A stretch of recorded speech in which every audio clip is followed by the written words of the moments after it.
al principio de uno de los grandes libros de la cultura filosófica, la llamada Metafísica de Aristóteles, la primera línea dice: todos los hombres tienden por naturaleza a ver, a mirar, a entender, a saber, a interpretar el mundo, a saber qué significan las cosas. Y Aristóteles dice: todos los hombres, todos los seres humanos. ¿Por qué pienso lo que pienso? ¿Por qué tengo la ideología que tengo? ¿Quién ha hecho, quién ha forjado, quién ha colaborado, quién ha determinado mi ideología? Lo que yo soy, porque lo que yo soy es palabra, no solo el aspecto físico de cada uno de nosotros, que eso también es lo que somos como imagen externamente, pero lo importante, lo que realmente somos, es no el estar en nuestro cuerpo, que es nuestro cuerpo, que es nuestra naturaleza, sino ser nuestro cuerpo, sobre todo ser nuestra mente. Y para eso podría servir la filosofía. Pensar lo que haces, pensar el sentido de lo que haces. Alguna vez me han presentado en alguna conferencia o incluso en el periódico, aparece Emilio Lledó, filósofo. ¿Qué más quisiera yo? Lo que saber lo que es la verdad, la justicia, el bien, etc. Y suena además a una filósofo, una cosa así como flotando por el aire, un personaje fuera de la realidad. Eso jamás ha sido la filosofía algo parecido a eso.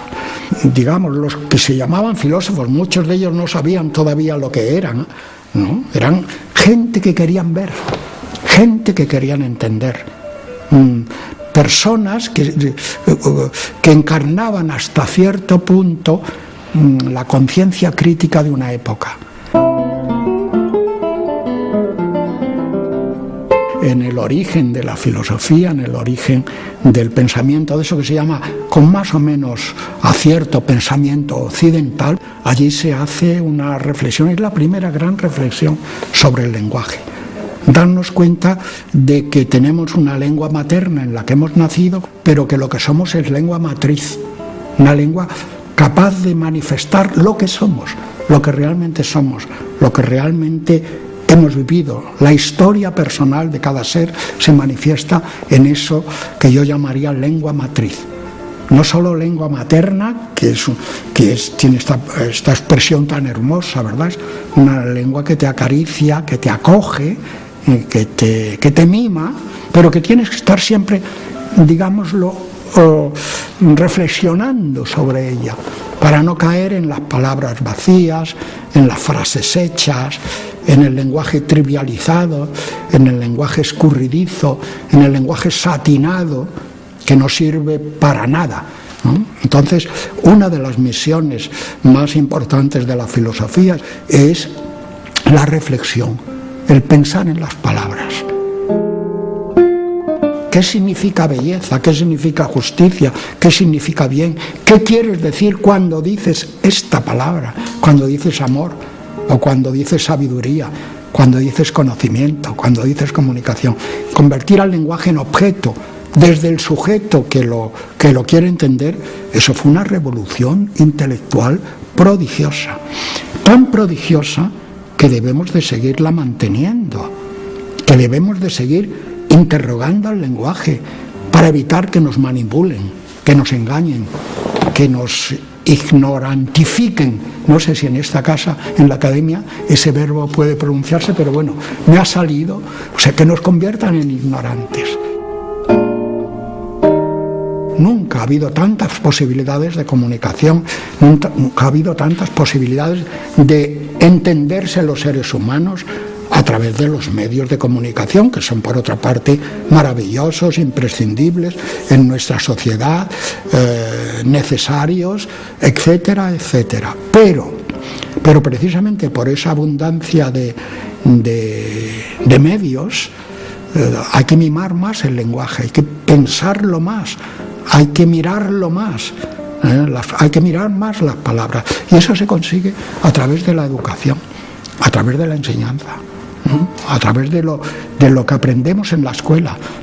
Y no sé si por desgracia, o mejor dicho, creo que por desgracia, son los medios de comunicación los que tienen en sus manos el poder de la educación, de la transmisión de valores, de conocimientos, de sensaciones, de sentimientos.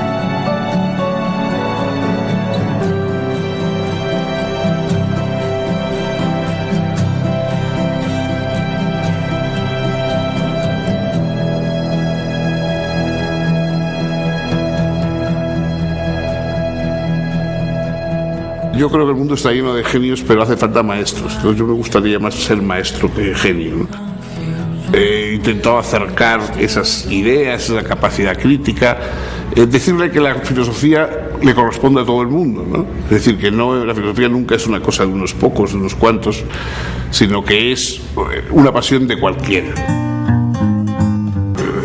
La filosofía nace en el mismo momento y en el mismo lugar que la democracia, ¿no? Y yo creo que es una cosa que conviene recordar y que a veces se olvida. Hay una similitud entre lo que es la filosofía en el plano intelectual y lo que es la democracia en el plano político. De ahí el hecho de que la reivindicación de que se mantenga la asignatura de filosofía en el bachillerato no es simplemente un pujo gremial, sino que es que verdaderamente es la forma de practicar la esencia democrática misma que es la filosofía. Entonces yo he intentado eso, ¿no? He intentado esa filosofía cívica, por decirlo de algún modo, ligada a las preocupaciones cívicas, que no olvida, digamos, la dimensión más trascendente de cara a las grandes preguntas de nuestra vida, pero que las orienta siempre no como ejercicio puramente intelectual, sino como forma de búsqueda, de forma de vida. Ahora en nuestra época lo que pasa es que la sociedad esa que llamamos de consumo no solamente es de consumo de objetos, también, por ejemplo, de consumo de respuestas, ¿no? De eslogans, de lemas, etc. Por ejemplo, hoy hay muchos libros de filosofía redactados y planteados un poco como libros de autoayuda, ¿no? ¿Qué hay que hacer para más Platón y menos Prozac, ¿no? Como si Platón fuera también un anestésico, un antidepresivo, ¿no?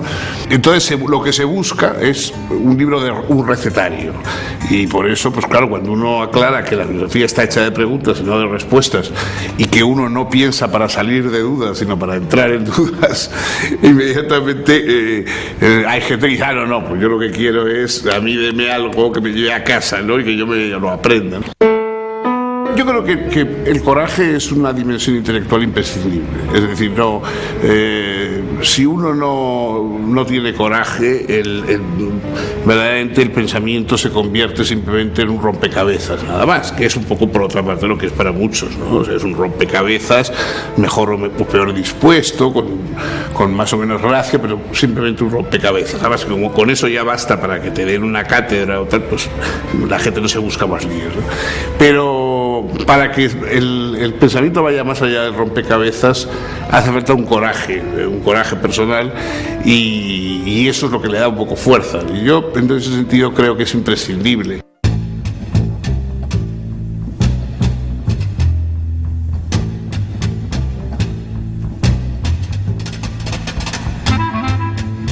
Me ha costado llegar a la conclusión de la importancia de la educación, ¿no? Para todo, o sea, decir que la ciudadanía está ligada a la educación, que no hay democracia sin educación, que la educación, en contra de lo que ahora oímos cuando transmite valores, etcétera, no puede ser un patrimonio exclusivamente de los padres, ni mucho menos, porque precisamente yo creo que uno de los principales objetivos de la educación es salvar a los hijos de los padres, o sea, salvar a los hijos de la condena de que tengan que ser como sus padres obligatoriamente, y presentarles otras alternativas y otras posibilidades, ¿no? Y luego, pues verdaderamente sin educación no puede haber, o sea, la democracia ya tiene bastantes dificultades para funcionar, pero si no hay educación, o sea, yo creo que hay dos enemigos fundamentales de la democracia, que son la miseria y la ignorancia. No es que yo diga que la educación va a resolver todos los males de la humanidad, pero es verdad que en la solución de cada uno de los males hay una dimensión de educación. No en todos, no siempre, no en términos absolutos, pero es básica y por lo menos yo desde luego me he dedicado fundamentalmente a eso.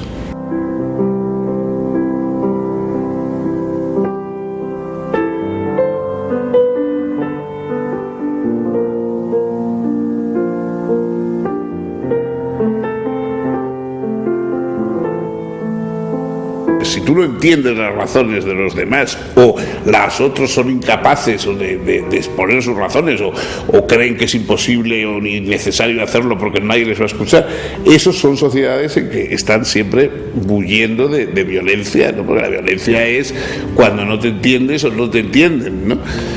Entonces, yo creo que la educación está para intentar solventar eso, digamos, sin mitificarla, pero esos son objetivos concretos, o sea, persuadir, ser capaz de que uno exponga inteligiblemente sus demandas sociales a otros y comprender las demandas sociales inteligibles que tienen otros. Sin eso no hay democracia. La democracia parlamentaria es parlamentaria porque la gente persuade y es persuadida. Claro, es verdad que viendo nuestros parlamentos es difícil recordarlo, pero de momento es así y sería importante que hubiera una generación futura, ¿no? Que recordara verdaderamente ese sentido del parlamentarismo, que parlamentarismo no es superposición de sectarismos como pasa hoy, sino la capacidad de persuadir y ser persuadido, ¿no? Hace falta una formación específica para ser ciudadano en una democracia y para saber, pero no solamente para aprenderte las leyes como si fueran un código de circulación, sino para aprenderte los valores y para aprender por qué esos valores son preferibles a otros, etc. Todo eso es que es inevitable que hay que explicarlo.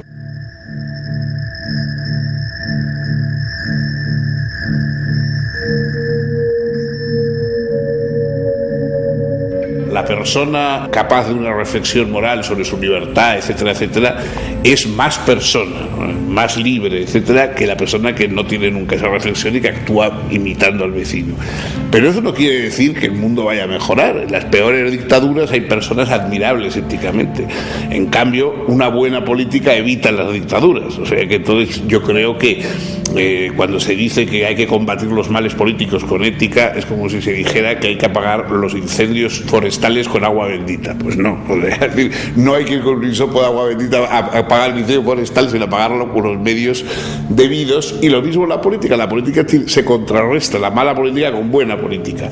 Y luego, no con un comportamiento moral, sino con un buen comportamiento político que tiene sus propios valores. Hay un tipo de ética personal que es que un político no puede ocupar un puesto público para robar o para beneficiarse. Eso sí que, ahí sí que es una cuestión para el político ética, es decir, no abusar. En cambio, para el resto de la población no es un problema ético, que eso es un poco lo que tampoco logra entender la gente.